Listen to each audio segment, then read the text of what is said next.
This week on the Dr. Kumar Discovery Podcast, vitamin C is absolutely essential for our biology, yet the way we've evolved to depend on it is actually pretty out of sync with how most of us live today. All this suggests that our own biology may be set up to handle and possibly benefit from much higher levels of vitamin C than what we typically see in the modern diet. Vitamin C is one of those rare nutrients that's cheap, safe, and almost universally underconsumed. It may be the lowest hanging fruit in human health optimization.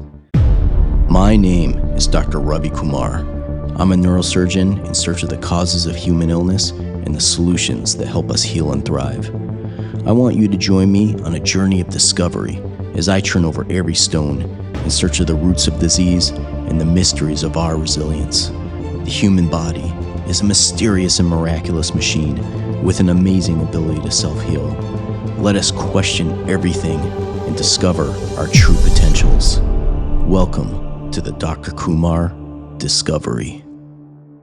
My name is Dr. Ravi Kumar. I'm a board-certified neurosurgeon and an assistant professor of neurosurgery at UNC. You are listening to the Dr. Kumar Discovery Podcast. My goal here is simple: to cut through medical dogma and bias and bring real clarity to complex health issues. I want to question everything, not just for my own understanding, but for yours as well. So thanks for joining me. Today, we're diving into vitamin C. Now, I know what you're probably thinking. Vitamin C, really? Isn't that old news? It's in oranges, orange juice, and those Flintstone vitamins we grew up with. Why dedicate a whole episode to it? Well, here's why. Vitamin C is absolutely essential for our biology. Yet the way we've evolved to depend on it is actually pretty out of sync with how most of us live today. By the end of this episode, you'll have clear, practical guidelines for optimizing your vitamin C intake, what you need day to day, and what to consider during stress or illness, and even some insights into its role in advanced treatments like cancer. And just a quick disclaimer.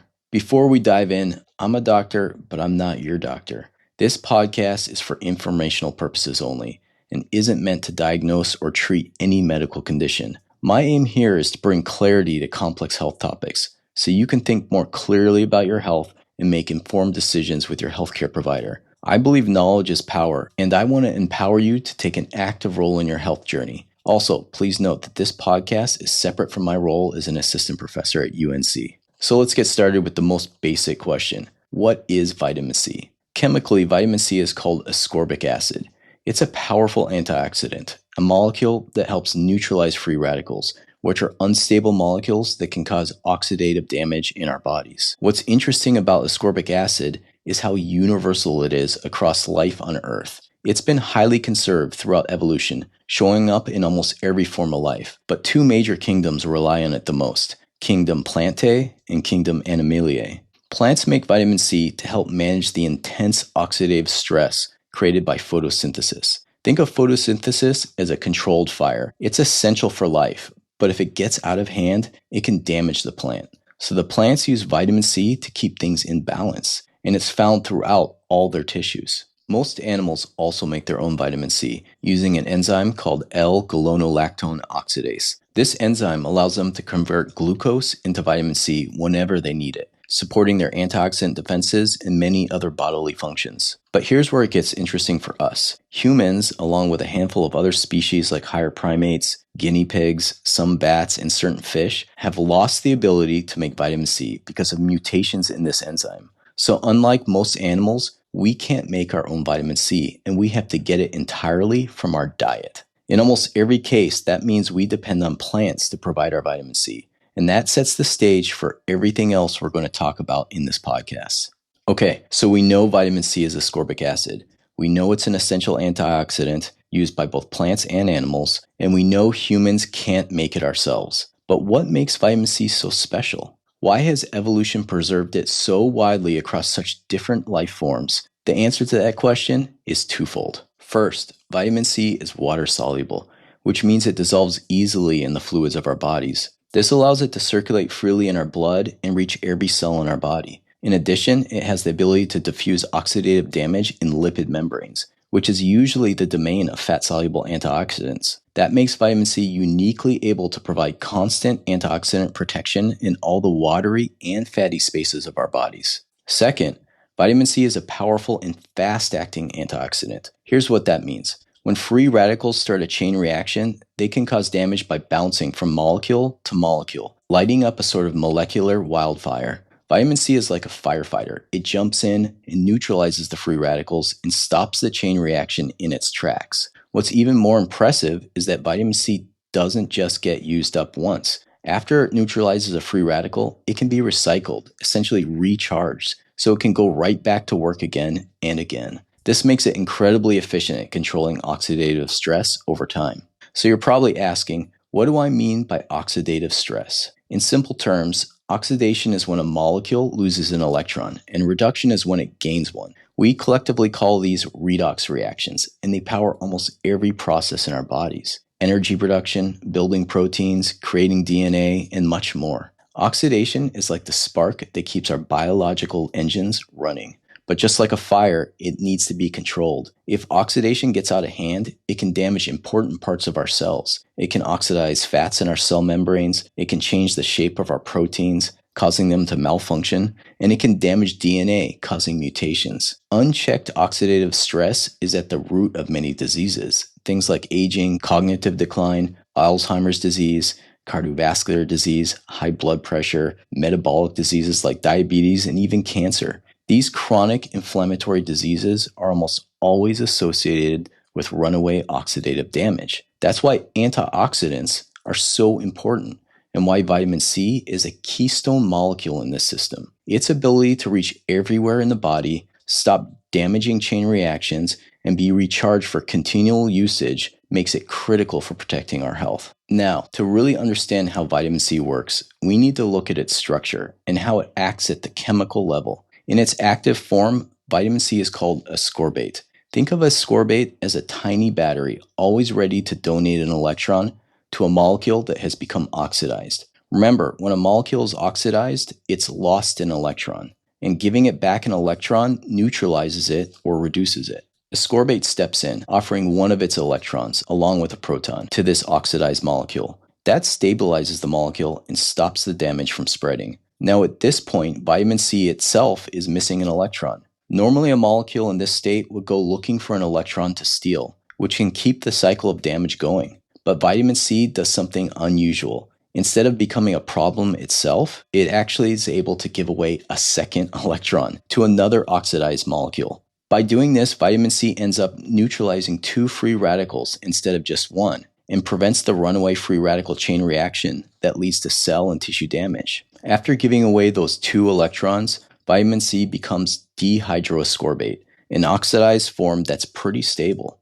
Most molecules in this state would become reactive and start causing trouble, but dehydroascorbate doesn't. That's because of its unique chemical structure. Now, this is where our bodies get clever. Dehydroascorbate enters something called the glutathione ascorbate cycle. Glutathione steps in to restore vitamin C by donating electrons back to it, turning it from dehydroascorbate back into its active form ascorbate.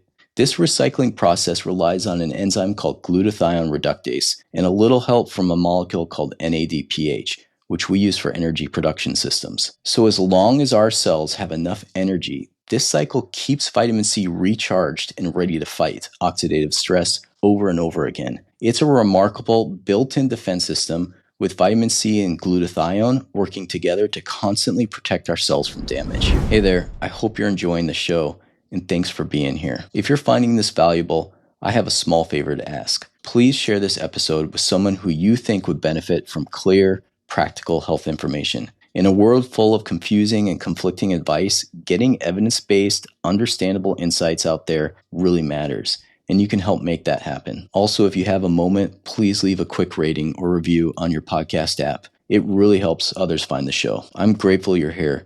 Thanks for listening, and let's get back to it. Okay, we've explored just how remarkable vitamin C is and how it works. Let's get back to why we actually need to consume it. Most animals don't have to worry about getting vitamin C from their diet because they make it themselves. They use an enzyme called L-galonolactone oxidase to turn glucose into vitamin C right inside their bodies. But about 61 million years ago, our primate ancestors lost this ability. Back then, their diets were so rich in vitamin C, mainly from plants and fruits, that there was no pressure to keep this enzyme working. Over time, mutations built up in this gene, and because they didn't need the enzyme, there were no consequences. In fact, there might have even been evolutionary advantage to dropping a complex metabolic system that was no longer needed. We actually still have that gene for this enzyme in our DNA today, but it's so mutated it no longer works. And consequently, just like our primate ancestors, we now have to get all of our vitamin C from food, mostly from plants.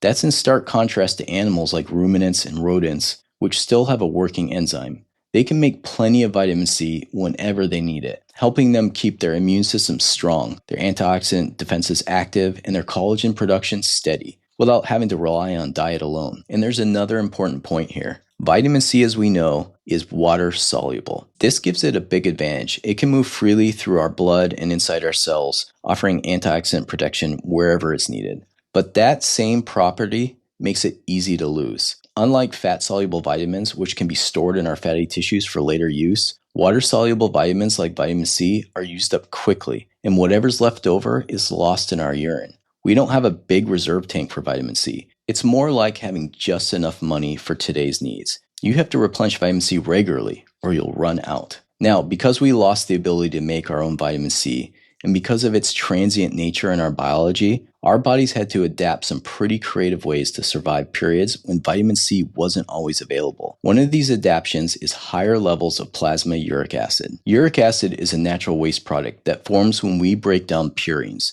These are substances found in many foods and produced by our own cells. Normally, we just pee out uric acid, treating it as a waste product. But uric acid is actually a pretty strong antioxidant at moderate or low levels, able to neutralize free radicals, much like vitamin C. When our vitamin C levels drop, our bodies become even more efficient at keeping uric acid in the bloodstream. The transporter in our kidneys that naturally reabsorbs vitamin C is called SVCT1. It will start pulling in uric acid instead when vitamin C is super low. This system helped our ancestors maintain some level of antioxidant defense during times of vitamin C deficiency. But there's a downside. In the modern world, we eat a lot of foods high in purines, and at the same time, many people are still not getting enough vitamin C. This can lead to elevated uric acid levels in the blood, which crystallizes in the joints and tissues, causing pain and inflammation, a condition known as gout. So while this adaptation helped our ancestors, it can cause problems for us today. Another unique adaptation is how our red blood cells have become mobile recycling centers for vitamin C. To put this in perspective, you have about 25 trillion red blood cells circulating in your body at any moment. They're by far the most common cells in your body, making up about 70% of all of your cells. Red blood cells are simple in design. They don't have a nucleus or mitochondria, and they only live about 120 days. Their main job is to carry oxygen, but they also play a key role in vitamin C recycling. Here's how it works. In most animals, red blood cells use a glucose transporter called GLUT4, but in humans and other species that can't make vitamin C, we use GLUT1. GLUT1 pairs with a molecule called stomatin to bring spent, oxidized form of vitamin C, dehydroascorbate, into the red blood cell. Inside, there's a large supply of glutathione and NADPH, both needed for the glutathione ascorbate cycle we talked about earlier. This allows red blood cells to rapidly recycle vitamin C, restoring it to its active form. But it doesn't stop there. The recycled vitamin C can pass electrons to other vitamin C molecules in the bloodstream, creating a kind of ongoing recycling system. You can think of your red blood cells as tiny charging docks. Just like plugging your phone into a charger, spent vitamin C plugs into the red blood cells, gets recharged, and is sent back out to do its job again. This super efficient recycling system means we need 100 times less vitamin C than animals that don't have this adaptation. Instead of needing something like 20,000 milligrams a day of vitamin C, we can get by with as little as 200 milligrams, thanks to this high-speed recycling system in our red blood cells. One more critical adaptation in hominids who lost the L-galonolactone oxidase gene involves our stress hormone system. Vitamin C is used throughout the animal kingdom as a stress management molecule. When an animal is stressed, they eat or make vitamin C to cope with the biological strain of heavy stress. Humans unable to make vitamin C and with deficient diets compensate by producing higher levels of cortisol during acute stress. This amplified cortisol response helps release glucose, modulate inflammation, and maintain blood pressure when antioxidant reserves are low. Over time, however, the chronic reliance on elevated cortisol can lead to insulin resistance, immune suppression, and tissue breakdown. So even though we lost the ability to make vitamin C, we developed several backup systems: increased uric acid retention for extra antioxidant support, red blood cells that efficiently recycle ascorbate, and an amplified cortisol response to manage acute stress when vitamin C is scarce. These adaptations helped our ancestors survive periods of vitamin C deficiency and still shape how we respond to stress in the modern world. Okay, now that we know the biochemistry of vitamin C and how our needs are different from most animals, let's talk about the essential roles vitamin C plays throughout the body. We've already talked about its antioxidant power, but that's just one piece of the puzzle. Vitamin C is required by nearly every tissue in the body for proper function. One of the most critical areas is the immune system. Vitamin C supports immune health on several fronts. It stimulates the production and function of white blood cells, the body's main line of defense against infection. Vitamin C helps neutrophils, a type of white blood cell, move to infection sites, engulf pathogens, and kill them more efficiently. It also protects these immune cells from the very oxidative stress they generate to destroy the microbes. On top of that, vitamin C boosts the production of antibodies and helps maintain healthy skin and mucosal barriers, which are our first line of defense against invading organisms. When we're sick, the need for vitamin C goes up, partly because our immune systems use it up more quickly to fight infection. Next is collagen synthesis. Collagen is the main connective tissue in our bodies, making up our skin, bones, teeth, hair, blood vessels, and even the tissues that hold our organs together. Without collagen, our bodies would literally fall apart. Collagen gets its incredible strength from its triple helix structure, which is 3 strands of protein twisted together like a rope. To make these strands strong, the amino acids proline and lysine have to be cross-linked by an enzyme called prolyl lysyl hydroxylase. This enzyme works like a stapler that has to be recocked every time it's fired, and vitamin C is the molecule that metaphorically pulls back the firing pin for each link that it creates, ensuring proper collagen formation. Without vitamin C, this enzyme fails and the collagen strands can't form their strong crosslinks, which literally causes our tissues to begin falling apart. Vitamin C is also required for synthesis of carnitine, a molecule that shells fatty acids into our mitochondria for energy production. About 75% of our carnitine comes from diet, but we must synthesize the rest, and vitamin C is a critical cofactor for the enzymes that make this happen. Without enough vitamin C, carnitine production drops, and so does our ability to generate cellular energy. When it comes to neurotransmitters, vitamin C is just as vital. It donates an electron to dopamine beta hydroxylase, the enzyme that converts dopamine to norepinephrine.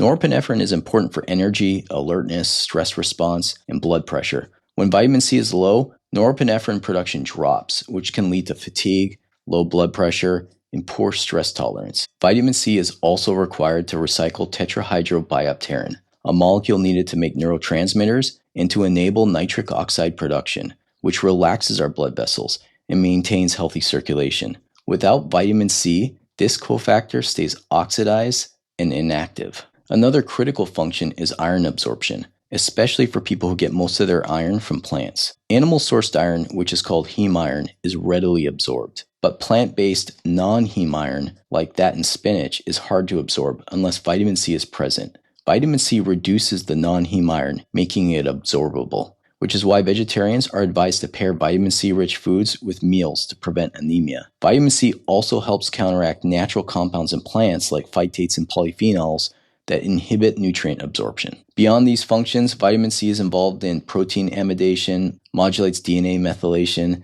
supports detoxification, and helps regulate processes related to cancer and inflammation. So vitamin C isn't just an antioxidant. It's absolutely essential for immune defense, tissue strength, neurotransmitter production, blood vessel health, nutrient absorption, and much more. Without enough vitamin C, almost every part of our biology starts to break down. Now that we know what vitamin C does, it's important to understand what happens when we don't get enough. The classic disease of vitamin C deficiency is called scurvy, also called the scourge of the sea by sailors because of the miserable death it produced. Scurvy is fatal if left untreated, but the treatment is simple: replenishing vitamin C, usually through fruits, vegetables, or supplements. The earliest signs of scurvy are nonspecific, usually fatigue, irritability, muscle pain, joint pain, and a loss of appetite. As deficiency progresses, more obvious symptoms set in. Bleeding and swollen gums, loose teeth, easy bruising, slow wound healing, corkscrew hairs with tiny bumps around the follicles, joint pain, and frequent infections due to weakened immune systems. If left untreated, scurvy leads to severe anemia, internal bleeding, organ failure, pneumonia, and ultimately death. We see it most famously in sailors from the age of exploration. People stuck at sea for months without access to fresh fruits and vegetables. Without enough vitamin C, they couldn't form collagen properly, and their bodies lost the connective tissue that holds everything together. Gums bleed, teeth fall out, wounds won't heal, and immune function plummets. But it goes deeper. Without vitamin C, we can't synthesize carnitine, so energy production drops and people feel weak. The ability to produce enough catecholamines like norepinephrine leads to low mood and blood pressure, and immune defenses are compromised, so infections become more frequent and severe. Scurvy symptoms usually appear about 2 or 3 months after vitamin C disappears from the diet. This timing lines up with the time point in which 75% of our red blood cells have been cycled out. Remember, our red blood cells act as reservoirs for recycling vitamin C, but as old cells are replaced and new ones form without enough vitamin C, our ability to charge and activate existing vitamin C fails, and symptoms of scurvy begin to appear. The good news is that scurvy is easily treated. Just adding vitamin C back into the diet, whether through fruits, vegetables, or supplements, leads to rapid improvement.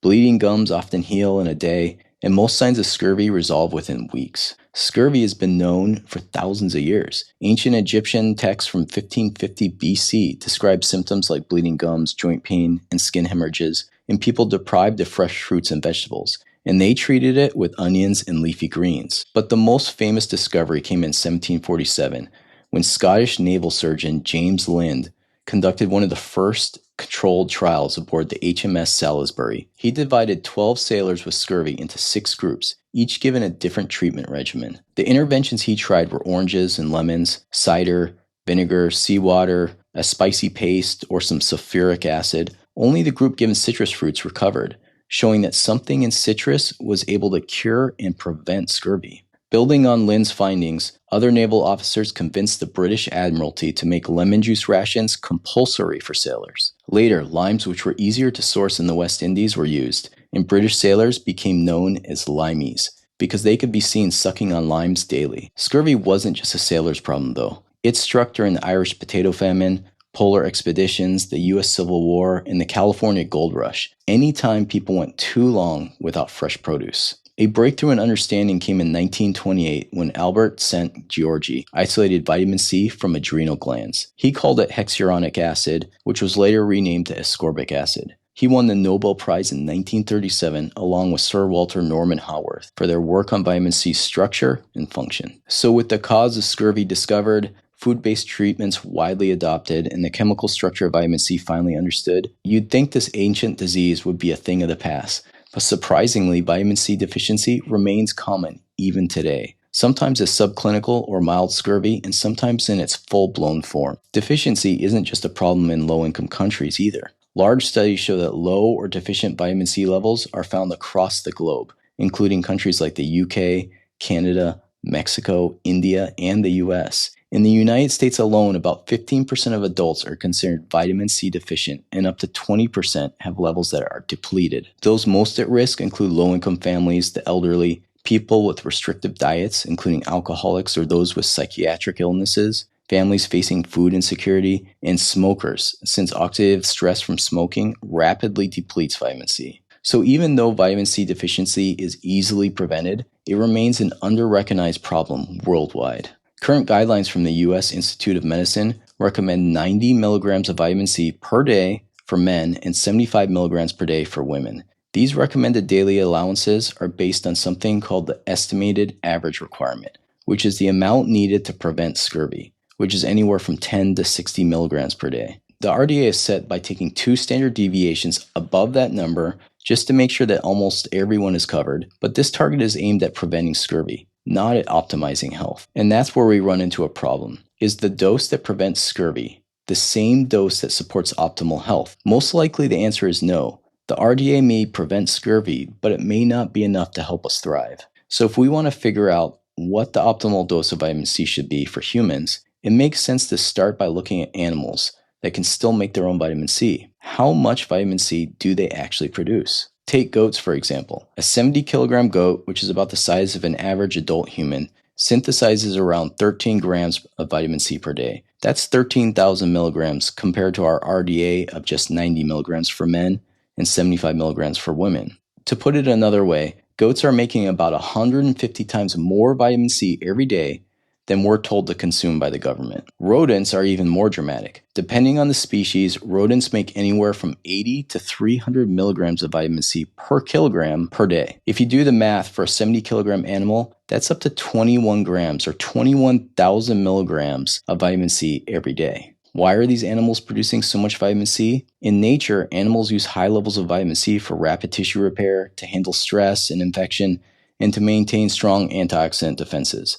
When researchers created genetic knockouts of animals that can't make their own vitamin C anymore, those animals got very sick unless they received vitamin C supplements at the same levels that they'd normally produce them. So what does that mean for us? Well, I think the reason humans can get by with much less dietary vitamin C may be partly due to our unique adaptations, especially our ability to recycle vitamin C in red blood cells, which allows us to survive on much lower intakes. But for further clues, we should look at other primates who, like us, can't make their own vitamin C, but still live in the wild. How much vitamin C are they getting from their natural diets? Studies show that howler monkeys consume about 90 milligrams of vitamin C per kilogram of body weight per day. For a human-sized primate, say an 80-kilogram man, that works out to about 7,200 milligrams or 7.2 grams of vitamin C per day. Spider monkeys get around 100 milligrams per kilogram, while wild gorillas typically take in 20 to 30 milligrams per kilogram of body weight per day, adding up to about 3,000 to 6,000 milligrams each day of vitamin C. These high intakes likely reflect evolutionary pressure, meaning our primate cousins have adapted to maintain large vitamin C reserves for antioxidant protection, strong immune function, and fast tissue repair. All this suggests that our own biology may be set up to handle and possibly benefit from much higher levels of vitamin C than what we typically see in the modern diet. So the next logical question is, how much vitamin C are people actually getting when they live as close as possible to the way humans evolved to eat before modern diets changed everything? So let's start with the current data from the U.S. National Health and Nutrition Study. The average American adult gets around 75 to 100 milligrams of vitamin C per day from food, not including supplements. That's just barely enough to prevent scurvy and not much more. But if we look at traditional hunter-gatherer populations like the Kung or the Hadza of Africa, we see a very different picture. Observational data suggests that they get around 500 milligrams of vitamin C per day from a wide range of wild fruits, tubers, and greens, several times more than the average American. What about traditional populations who eat mostly animal-based diets, like the Inuit? Even among the Inuit, whose diets are rich in whale skin, seal skin, wild greens, fish eggs, seaweed, and the occasional berries, vitamin C intake averages around 200 milligrams per day. So even with very little plant food in their diets, they're still getting more vitamin C than most Americans. So the next question I'd ask is, how do we actually absorb vitamin C? And what happens after we take it? Vitamin C is absorbed in the intestines using a transporter called sodium-dependent vitamin C transporter 1, or SVCT1. The activity of this transporter changes based on the dose of vitamin C you consume. As you increase your intake, absorption rises quickly, especially up to 200 milligrams in a single dose. After that, the absorption curve starts to flatten out. In fact, between 200 milligrams and 2,500 milligrams, your body's ability to absorb more vitamin C from each additional dose levels off. This means that taking larger and larger doses doesn't result in much higher blood levels. At around 200 milligrams, your blood plasma becomes saturated with vitamin C. Once vitamin C is circulating in the plasma, another transporter, SVCT2, takes over in the various tissues, like the brain, pancreas, liver, and white blood cells. SVCT2 is able to concentrate vitamin C in these tissues, even when plasma levels don't increase much further. This two-phase system ensures that vitamin C gets where it's most needed and at much higher levels than we maintain in the plasma. So when you look at the current recommended daily allowance of 90 milligrams in men, 75 milligrams in women, you're still not quite at the level that fully saturates the plasma or maximizes tissue stores. Studies show that raising your intake up to 200 milligrams per day brings significant benefits by topping off plasma and tissue levels. For a healthy person, 200 milligrams daily of vitamin C is generally enough to keep the plasma and tissues saturated. But what happens during sickness or stress? Vitamin C is vital for supporting the immune system and helping the body recover from illness. In animals that make their own vitamin C, like goats, their bodies will ramp up production dramatically when they get sick or they're under stress. If goats can't make enough vitamin C during these times, they get sick more easily.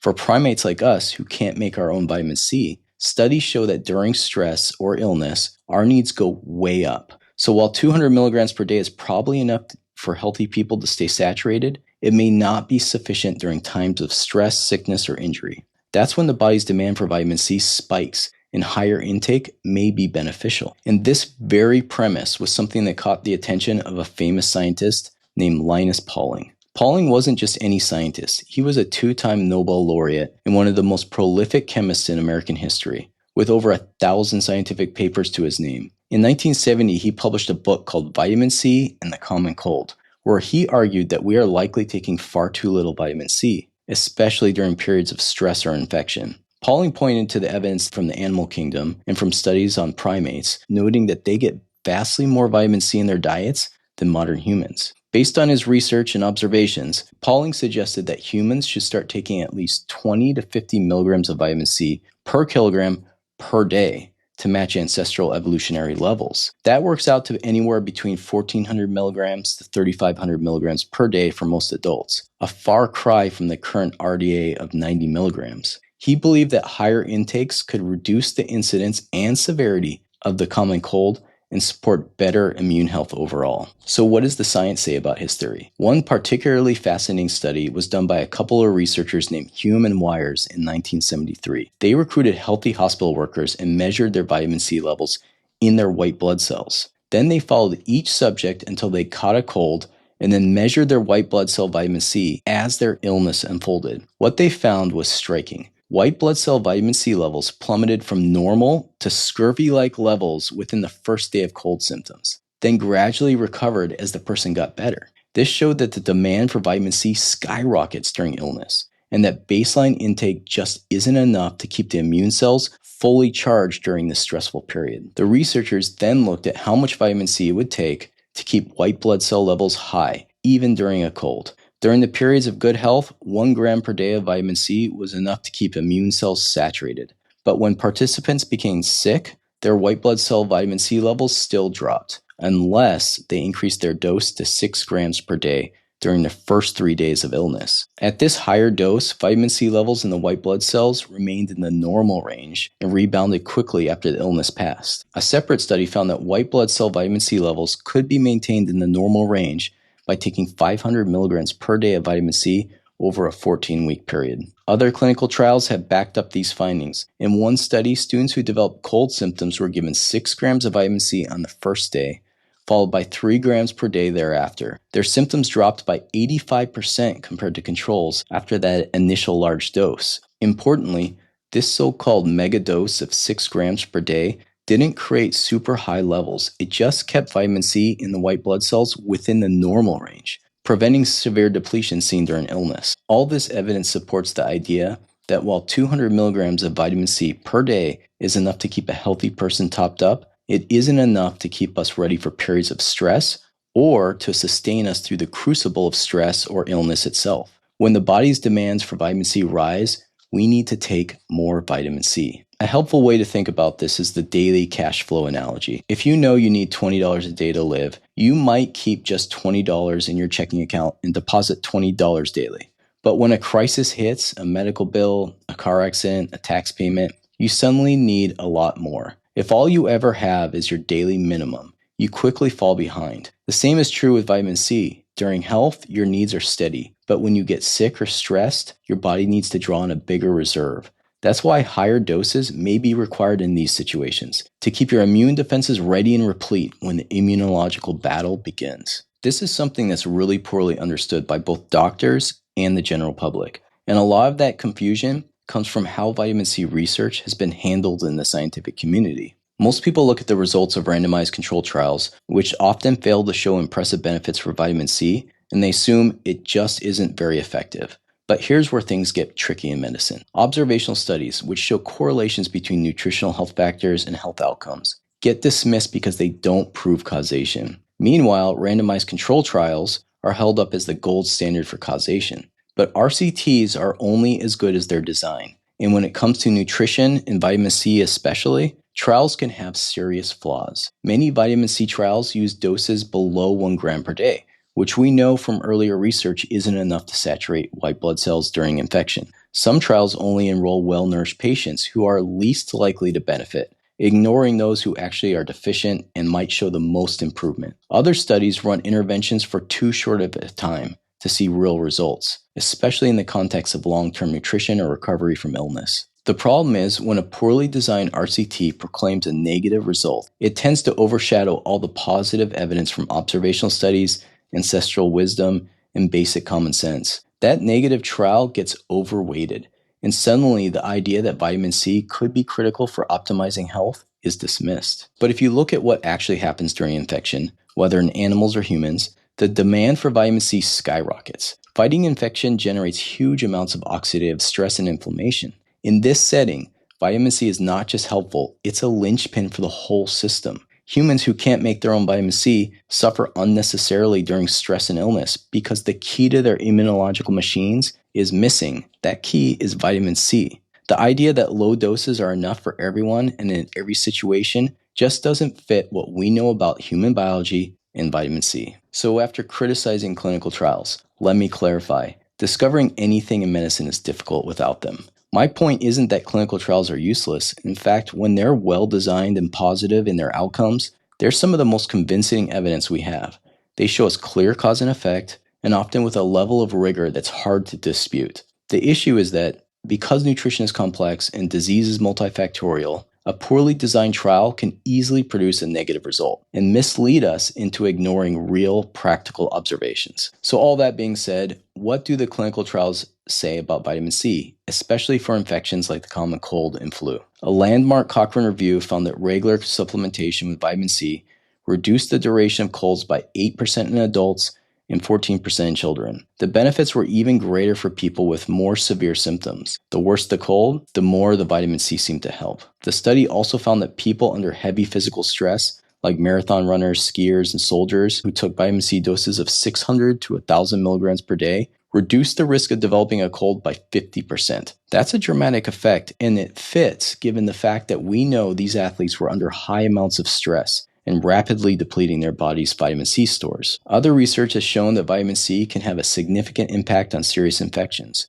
For example, supplementation has been linked to reduced ICU stays and decreased severity in patients with respiratory infections. So even at what might be considered suboptimal doses, the clinical evidence shows that vitamin C can reduce the duration and severity of respiratory infections. And for people under stress, cut the risk of getting sick in the first place. The take-home message: higher intakes of vitamin C can support immune health and recovery. Another area where vitamin C has shown real efficacy is in clinical trials with gout. If you remember from earlier in the podcast, higher primates lost the ability to make our own vitamin C. Our bodies started to compensate by reabsorbing more uric acid, a waste product from the breakdown of purines found in many foods and in our own DNA. Uric acid became a sort of backup antioxidant when our vitamin C levels were too low. This process happens in the kidneys where a transporter called SVCT1 normally reabsorbs vitamin C from the urine back into the bloodstream. When there isn't enough vitamin C in the urine, this same transporter will also reabsorb uric acid instead. So if your diet is low in vitamin C, you reabsorb more uric acid, which raises its levels in the blood. High uric acid is the main culprit in gout, an inflammatory disease caused by uric acid crystals building up in the tissues and joints. But when you increase your vitamin C intake, more vitamin C is present in your urine. So SVCT1 preferentially reabsorbs vitamin C instead of uric acid. This leads to more uric acid being excreted and lower levels in your blood, lowering your risk of gout. This idea has been tested in several large clinical studies. For example, the Health Professionals Follow-Up Study tracked nearly 47,000 men over 20 years. They found that men who took more than 1,500 milligrams of vitamin C per day had a 45% lower risk of developing gout compared to those who taking less than 250 milligrams per day. Every 500 milligram increase in daily vitamin C intake was associated with a 17% reduction in gout risk. A major meta-analysis of randomized controlled trials found that vitamin C supplementation led to a significant reduction in serum urate, the blood form of uric acid, by 0.35 milligrams per deciliter. So based on the evidence, the consensus is that vitamin C provides a modest but meaningful lowering of uric acid and helps reduce the risk of gout. This effect comes from the competition at the kidney transporter level, where vitamin C essentially wins the reabsorption battle and more uric acid is flushed out. When it comes to cardiovascular disease, there's actually a significant body of research looking at vitamin C's effects. For example, a 2012 meta-analysis pulled data from 29 randomized controlled trials with the average dose around 500 milligrams per day of vitamin C. They found that vitamin C lowered both systolic and diastolic blood pressure, not just in people with hypertension, but also in those with normal blood pressure. In other words, regardless of your baseline, vitamin C seemed to have a blood pressure lowering effect. Another randomized controlled trial from 2014 looked at something called pulse wave velocity, a marker of arterial compliance or flexibility. When arterial compliance improves, your blood vessels are better able to expand and contract as blood moves through them, reducing the force of blood on the vessel walls. The trial found that vitamin C supplementation led to a decrease in pulse wave velocity, suggesting healthier, more flexible blood vessels. And this makes sense because vitamin C is critical for regenerating tetrahydrobiopterin, a cofactor for nitric oxide synthase, the enzyme that makes nitric oxide. Nitric oxide is the body's main vessel relaxer. It dilates blood vessels, lowers blood pressure, and keeps the vascular system healthy. When you have enough vitamin C, this system runs more efficiently, supporting vascular health. Another meta-analysis of prospective studies found that people with high dietary vitamin C intake had a 19% lower risk of stroke compared to those with lower intakes. And when researchers measured blood levels of vitamin C, the effect was even greater. Those with the highest circulating vitamin C had a 38% lower risk of stroke than those with the lowest levels. But not all studies are positive. The Physicians' Health Study 2, a large randomized controlled trial, looked at 500 milligrams per day of vitamin C and found no significant reduction in cardiovascular events like heart attacks and strokes. However, this study used a single, moderately low dose and didn't account for times of stress or illness, periods when our vitamin C needs are much higher. So by now, you're getting the gist that vitamin C supplementation is probably necessary to meet our evolutionary needs. But if you go to the drugstore, you'll see lots of different types of vitamin C. So which one should you take? Most of what you'll see in the stores or online is ascorbic acid, the basic pure form of vitamin C. It's generally very well tolerated, but because it's an acid, some people with sensitive stomachs might find it irritating. For those folks, there are buffered or mineral forms of vitamin C, such as sodium ascorbate, calcium ascorbate, or magnesium ascorbate. These are gentler on the stomach, but not actually any more effective or better absorbed than plain ascorbic acid. You might also see ester C, a branded supplement made with calcium ascorbate and some vitamin C metabolites. It's marketed as being easier on the stomach and longer lasting in the body. But research shows it works about the same as regular vitamin C, just with a higher price tag. Another option is liposomal vitamin C, which packages the vitamin in tiny fat bubbles called liposomes. The idea here is that these fat bubbles help the vitamin C bypass the usual sodium-dependent vitamin C transporters in the gut, allowing for higher absorption. Normally, your body's ability to absorb vitamin C is limited by those transporters. That's why if you take a large dose all at once, you won't absorb much beyond the first 200 to 500 milligrams. To get around this, many people spread out their vitamin C doses throughout the day, taking, for example, 500 milligrams every hour instead of several grams all at once. Liposomal vitamin C does appear to raise plasma levels by about 20 to 30% higher than standard forms, but this is mostly seen as a short-lived peak. Over a few hours, blood levels tend to even out, regardless of whether you took liposomal or standard ascorbic acid. And there's an important consideration with liposomal formulations. You see, with tissues that really like a lot of vitamin C, like white blood cells, the brain, the pancreas, and the gonads, they have their own specialized transporters, SVCT2. We talked about it earlier. This transporter actively pumps vitamin C into the cells even when blood levels are low. Liposomal vitamin C doesn't get pumped into these cells the same way that free ascorbic acid does. It relies on passive diffusion, so it may not deliver higher concentrations to these tissues compared to standard forms. All that said, liposomal vitamin C is a perfectly effective way to supplement.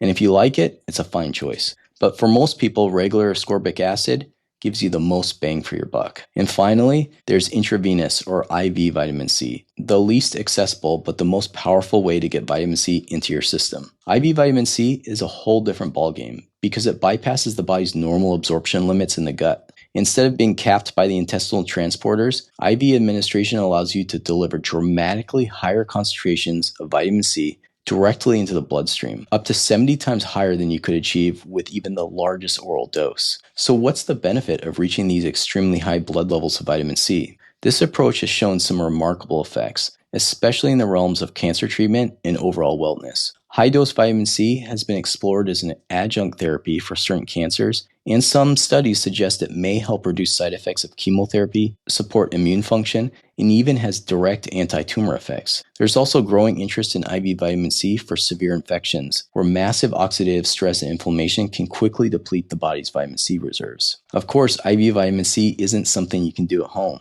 It requires medical supervision and is still an area of active research, but it highlights just how important dosing and delivery method can be, especially when we're trying to achieve effects that go far beyond basic nutrition. To give you an idea of how extraordinary IV vitamin C can be, let me share a story from early in my neurosurgical career that truly changed my perspective. A young couple brought their toddler son to the hospital. He'd been having severe headaches and wasn't acting right. An MRI scan revealed his entire brain and spinal cord were covered with cancer, a grim phenomena we call leptomeningeal spread. To this day, I've never seen such a severe presentation of a malignant neurological cancer. We needed to find out what we were dealing with, so my brother, also a neurosurgeon, took him to surgery to biopsy the cancer. The operation itself went smoothly, but the cancer was causing dangerously high pressures in his brain. So we began draining his spinal fluid through his lower back to protect him. The cancerous tissue was sent off to the best pathologist in the country, who struggled to provide a diagnosis. When their report finally came back, the news was grim: an immature, undifferentiated CNS malignancy. Basically, an aggressive childhood brain tumor with a devastating prognosis. These are the kinds of cancers that grow rapidly in young kids and were almost universally lethal. The parents, despite being shocked and devastated, were resolved to try everything possible. After radiation, the little boy became nearly unresponsive, lying listless in the ICU. He even developed an infection on his foot, a sign his immune system was barely functioning. I ordered an emergency brain scan and found severe hydrocephalus. His brain was under extreme pressure because fluid couldn't drain properly. I rushed him to surgery again, this time to insert a small tube into his brain to drain the excess fluid.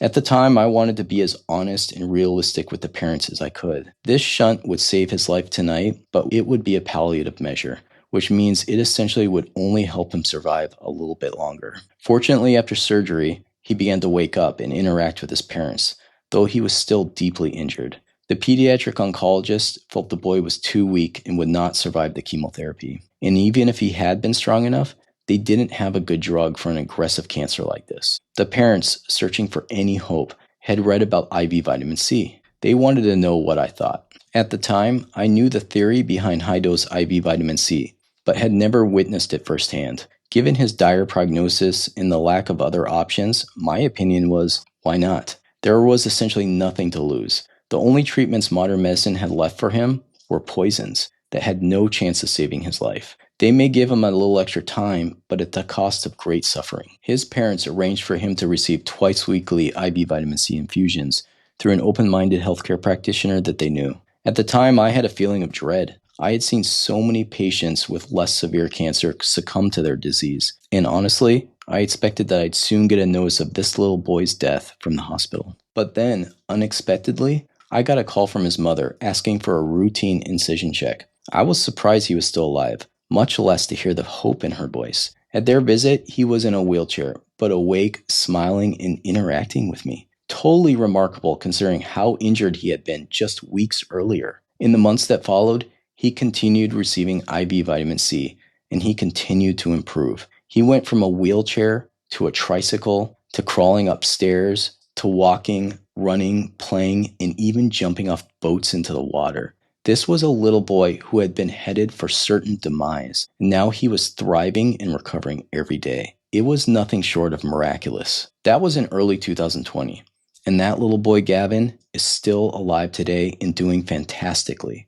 Radiation and cancer left him with some brain injury, which he now treats with transcranial magnetic stimulation and continues to see neurological improvement. His mother, Raquel, still gives him liposomal vitamin C every day. Now, normally I wouldn't share names, but Raquel insisted, and this is why. She wants the world to know Gavin's story and gave explicit permission and encouragement to share their names and contact information, which I'll put in the show notes. Raquel was a mother lion. Her fierce determination in the face of hopeless odds left an indelible impression on me. When all the doctors told her there was no hope, she refused to give up. She searched through the darkness and found a spark of light, a spark of possibility in IV vitamin C, a nutritional therapy that against all expectations gave her back her little boy.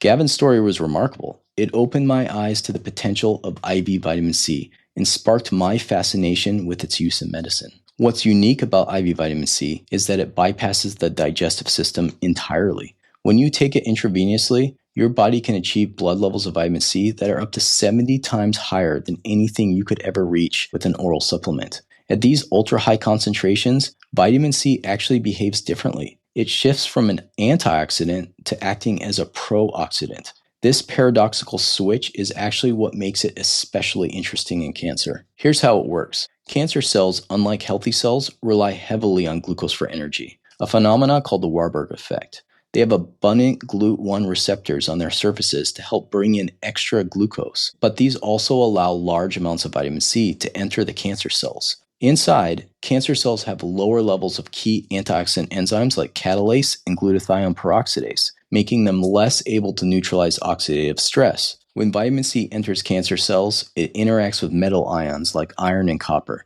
and generates massive amounts of reactive oxygen species, specifically superoxide and hydrogen peroxide. Healthy cells can detoxify this surge, but cancer cells, already short on protective enzymes, are overwhelmed and essentially self-destruct. In this way, high-dose IV vitamin C selectively targets cancer cells while sparing healthy tissue. It may also help activate the immune system's fight against the tumor. This mechanism is more than just theory. Several clinical trials have explored high-dose IV vitamin C alongside standard cancer treatments. For example, in ovarian cancer, one study gave 27 women with advanced disease both chemotherapy and IV vitamin C at 1 gram per kilogram of body weight.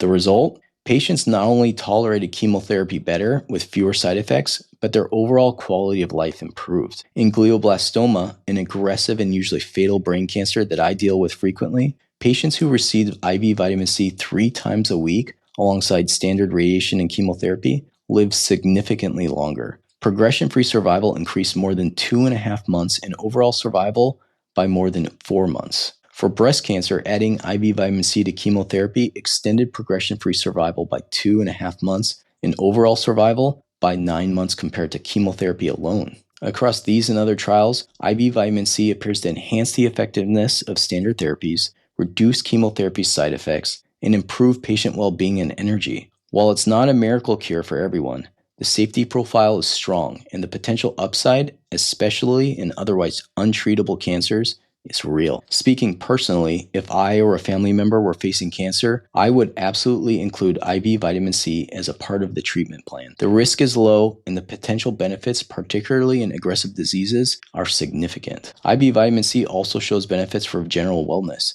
In one double-blind, placebo-controlled trial, 141 adults received a single 10-gram infusion of vitamin C. Compared to placebo, the vitamin C group reported significantly reduced fatigue at both 2 hours and 24 hours after the treatment.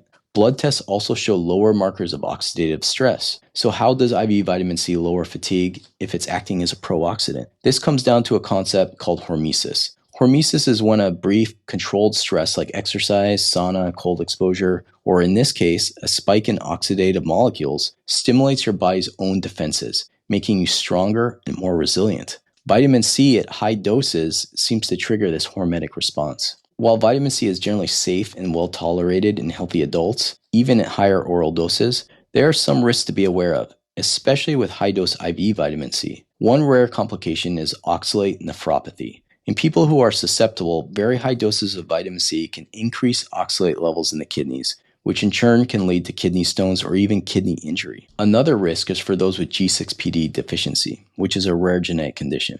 High-dose IV vitamin C can trigger hemolytic anemia in these individuals. Providers usually screen for G6PD deficiency before starting IV vitamin C. Let's wrap up by reviewing the key takeaways, and I'll share my own approach so you have a practical example to model. Looking at the research, we can think of 4 levels of vitamin C supplementation. The first is the anti-scurvy dose, the 90 milligrams of daily vitamin C set as the RDA, just enough to keep the wheels from falling off.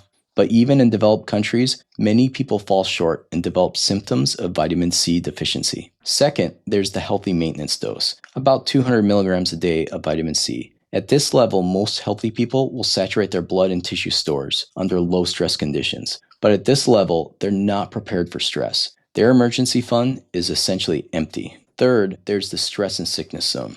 When you're under physical, physiological, emotional, or psychological stress, your body's needs can skyrocket. Animals that can make their own vitamin C ramp up production automatically. For us to keep our immune cells ready for battle, 500 milligrams per day of vitamin C is a good prophylactic dose. But when sickness strikes, studies show you may need up to 6 grams per day to keep your white blood cells saturated with vitamin C and functioning at their peak. This dose should be spread throughout the day to maximize absorption and avoid stomach upset. The fourth is high-dose IV vitamin C. At this level, vitamin C switches roles from antioxidant to pro-oxidant, selectively damaging cancer cells while sparing healthy ones. This approach is showing promise in some clinical trials and in anecdotes like Gavin's remarkable story. It may serve as a powerful adjunct in cancer care and critical illness. While it's not a miracle cure for everyone, the risk is low and the potential reward is significant. So what do I personally do? Well, I take 500 to 1,000 milligrams of plain ascorbic acid daily, and I make sure to eat vitamin C-rich foods throughout the day. Fruits like oranges, kiwis, strawberries, or mangoes. I'm a huge fruit eater. I just feel better when I'm eating lots of fruit, and virtually all fruits have some level of vitamin C in addition to their other benefits. By spreading my intake out throughout the day, I help keep my vitamin C levels steady and support my immune system. When I'm sick or my kids are sick, I'll go up to 6 grams per day, dividing the dose throughout the day to avoid overloading the gut transporters. This is challenging to do, but can be done with careful attention. Make sure you stay well hydrated throughout the day if you're deciding to push vitamin C intake while you're sick. I also take a vitamin D hammer anytime I start to feel cold symptoms. I explained this in detail in episode 6, which is all about vitamin D. If you haven't listened to that one yet, put it on your list. You'll be glad you did. And finally, if I or someone I love were ever diagnosed with cancer, I would absolutely include high-dose IV vitamin C as part of an integrative treatment plan. It's not a substitute for conventional medicine, but as an adjunct, it offers a chance for real benefit with minimal downside. I'll also put a link to Gavin's Facebook page and his GoFundMe page in the show notes, and you can contact his mother Raquel and ask her any questions you want about their experience with IV vitamin C. If you take one message from this episode, it's this. Vitamin C is one of those rare nutrients that's cheap, safe, and almost universally underconsumed. It may be the lowest hanging fruit in human health optimization. Sometimes the most powerful solutions are also the simplest and most accessible. In the next episode, we'll talk about zinc, a companion nutrient that's essential for immune function, wound healing, inflammation, and even hormone balance. Like vitamin C, zinc deficiency is much more common than most people realize. If you found this episode helpful, please share it with someone you care about and leave a review. I appreciate you listening. See you next time. Cheers.